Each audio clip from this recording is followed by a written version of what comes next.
Pega e pergunta na exemplologia, se você pode comentar aí os exemplos. Sim, um momentinho. Página 4.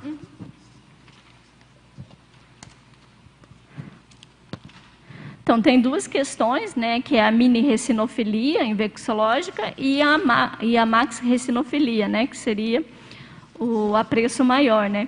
Então, a primeira seria uma motivação mais inicial quanto à questão do porão consciencial, né, que é aquela questão mais institucional, que a pessoa apresenta travares mais primários, né.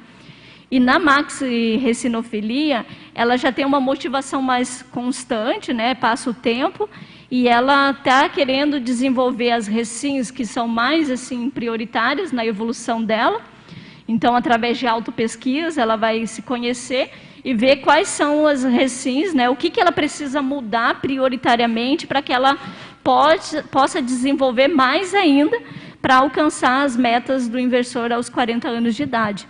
O professor Valdo Vieira, ele traz nos 700 experimentos e também no livro Inversão Existencial.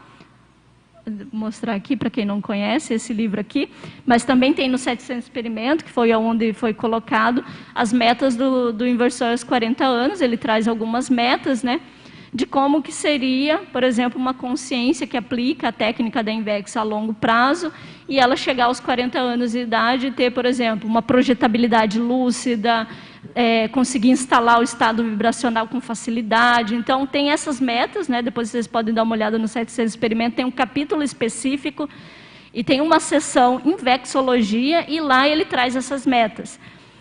E, claro, você também, enquanto consciência, também, no seu max planejamento, né, pode estabelecer que metas também você gostaria de curto, médio, longo prazo, e aí chegar o momento de você colocar o máximo de esforço possível para que você consiga fazer algumas modificações, e essas alterações, assim, por exemplo, na sua manifestação, essas recins, né, essas reciclagens intraconscienciais, elas vão refletir nessas metas, né?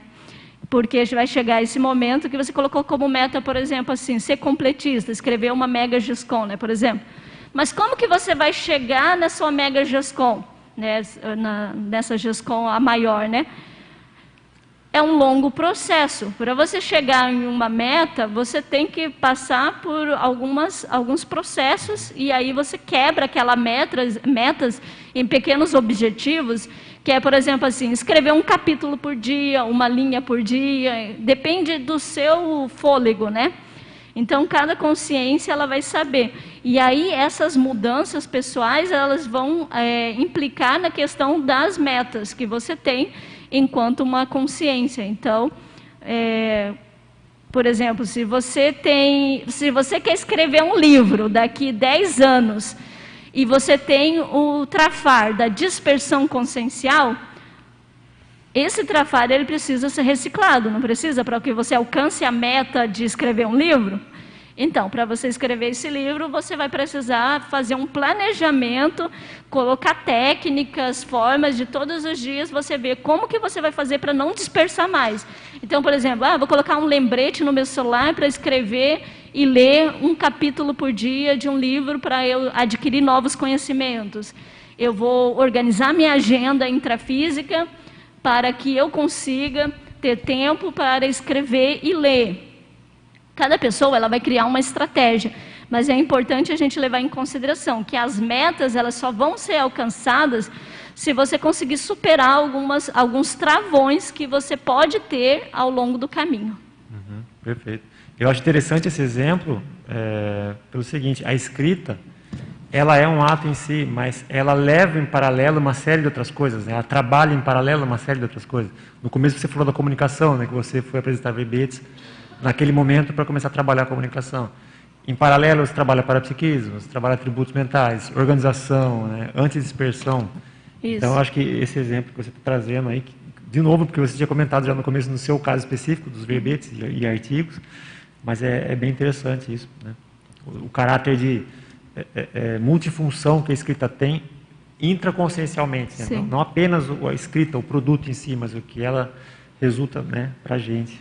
Isso é legal comentar sobre essa questão, porque assim, quando eu me propus a superar a comunicofobia, junto eu consegui alavancar outros trafores que ainda estavam escondidos. Por exemplo, a questão da intelectualidade, a questão do parapsiquismo. Então, a partir do momento que eu coloquei ali, eu quero tirar esse travão que eu tenho, que é da comunicação, né? Então, assim, como pode eu querer fazer uma assistência através da TARES, né, que é a tarefa do esclarecimento, se eu ainda tenho essa lacuna de não conseguir falar com as pessoas sobre as minhas ideias, sobre o que eu penso, e então eu ficava travada. Só que a partir do momento que eu coloquei a meta de fazer uma recim em relação a essa questão da comunicofobia, junto vieram outras questões que eu consegui, por exemplo, trabalhar mais. Então, eu trabalhei mais essa questão da intelectualidade, porque eu usei como técnica escrever, né, e apresentar o que eu escrevi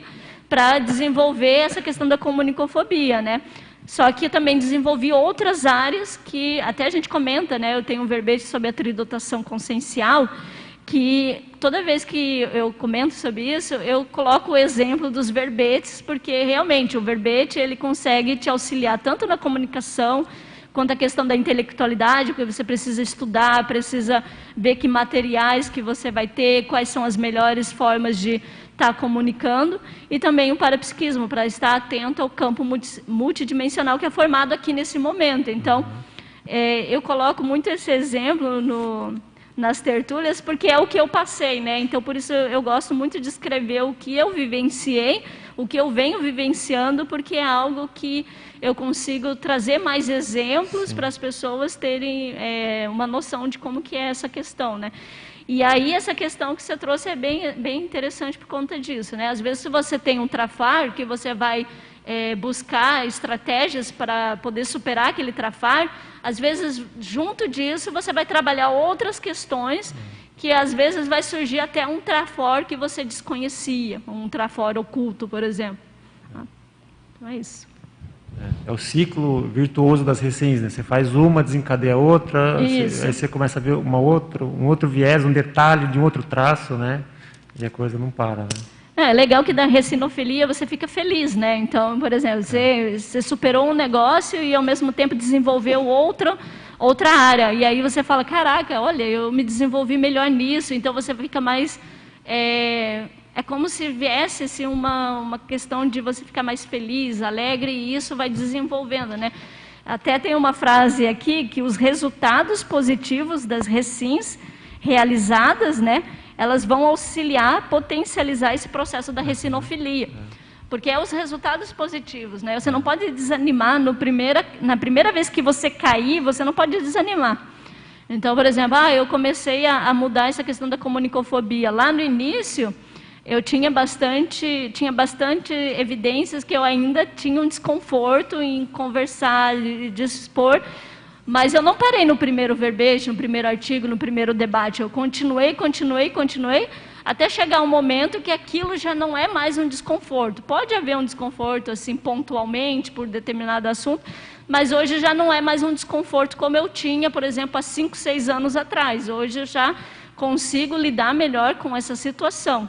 Então é isso, você não pode desanimar na primeira tentativa. Você vai, às vezes, fazer o primeiro verbete, primeiro artigo, e aí você vai ficar, por exemplo, às vezes exposto em relação a alguma coisa, você pode ficar achando que aquilo não deu certo, mas é um desenvolvimento, todo mundo tem um desenvolvimento, né?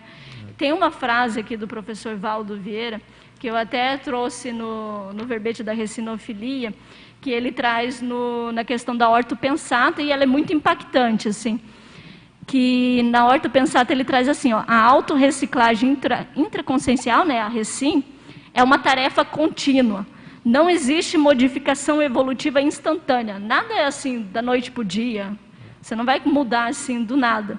As mudanças da consciência ocorrem gradativamente, passo a passo, com recorrências de surtos de maturidade, até a estabilização da autopensenidade em patamar evolutivo superior. Então, essa frase, assim, para mim, ela é super importante, porque todos nós erramos. O problema é quando você persiste no erro, né? Então, assim, se você viu que você errou, como que você vai fazer para melhorar? E na próxima, você sempre buscar acertar um pouquinho mais em relação àquilo que você está vivenciando em questão a questão do erro, né? Sim. Então, é isso. E a questão conscienciométrica também, né, professora Lucimara? Porque assim, a gente tem que ter noção, é o que você comentou, valorizar os pequenos avanços. Porque, por exemplo, o mega trafar, né, o mega trafal, coisas que já vêm aí de longa data na nossa holobiografia.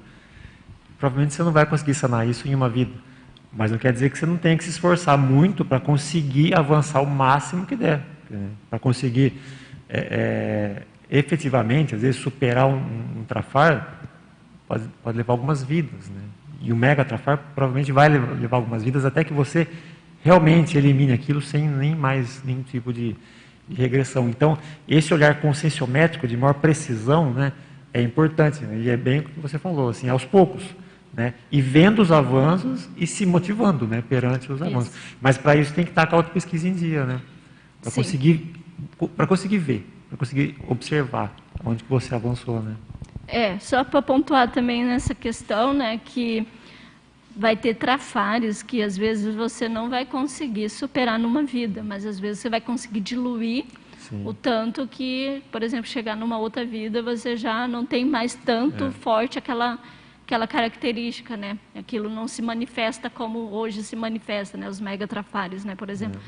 Então, assim, às vezes a pessoa ela cai muito no erro tem até o negócio, né? Do negócio do já ganhou, né? Acha que já ganhou a situação, né? Acha que já superou e aí acaba voltando a se acomodar e entrar na zona de conforto. Sim. Mas às vezes tem coisas que levam, sei lá, anos e anos para você conseguir superar, porque às vezes não é dessa vida. Então, por exemplo, assim, tem coisas que vai precisar de reflexões, vai precisar de você estudar mais sobre aquilo, de trazer novos hábitos, né? Tem estudos que dizem que um hábito novo, para você conseguir modificar aquele hábito que às vezes estava te fazendo mal, né? Que é um trafar, por exemplo, aquilo ali vai levar, às vezes, meses para você conseguir minimamente, né, sair daquela situação. Uhum. Né? Um hábito, por exemplo, você tem um costume de chegar atrasado, né? Vamos trazer esse hábito assim, né? Tem pessoas que têm o hábito de chegar atrasado. Aquilo ali criou como se fosse uma rotina, uma pessoa quase todo dia ela chegar atrasada. E aí, como que ela vai fazer para sair daquela situação?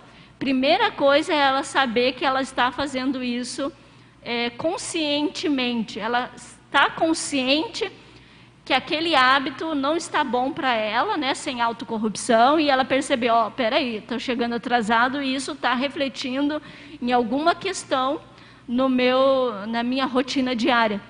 E aí o que ela vai fazer? Então, eu posso colocar no meu despertador meia hora antes para eu chegar no local, meia hora antes para eu iniciar tal coisa. Porque aí vai ter um espaço de tempo que ela pode chegar assim, próximo, né? No início ela vai ter um pouco de dificuldade para ela conseguir se adaptar ao novo hábito, né? De não chegar atrasado. Então, tem toda essa questão, porque a nossa mente é assim, às vezes a gente está acomodado com aquilo e continua com aquele hábito, né? Com aquela situação. Então, a gente tem que criar formas de sair dessa situação para melhorar, né? Mas a primeira coisa é estar consciente daquela situação. Tomar consciência, né? Que aí você consegue ampliar a lucidez e perceber o que dá para fazer e o que não dá. Ótimo. Se você gostou desse vídeo, curta, compartilhe com seus amigos e se inscreva em nosso canal. Assim você não perde nenhum dos nossos conteúdos sobre Invex.